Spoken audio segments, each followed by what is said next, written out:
Welcome, here I've got Samsung Galaxy F12 and I'm gonna show you how to record the hyperlapse video at this device.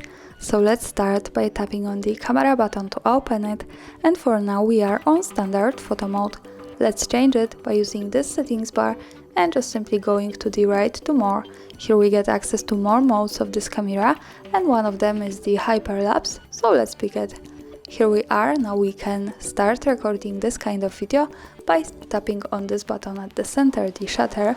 We can also change the speed of our hyperlapse by going to the right corner. When we pick this button, we can change it between 4, good for recording people being active, then 8, good for recording traffic, 16, good for recording clouds moving across the sky, and also 32, good for recording crowds, people walking by.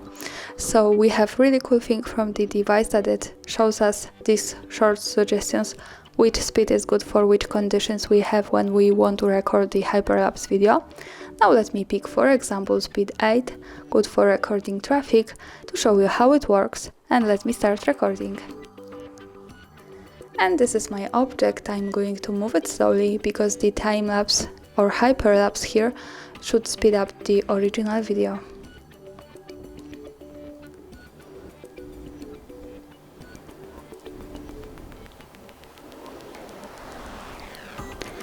And let's stop by tapping again on shutter button. To see the video, let's move to the left one that follows us straight to the gallery. And this is how the hyperlapse video with speed 8 looks like at this device. Thanks for watching, subscribe our channel and leave the thumbs up.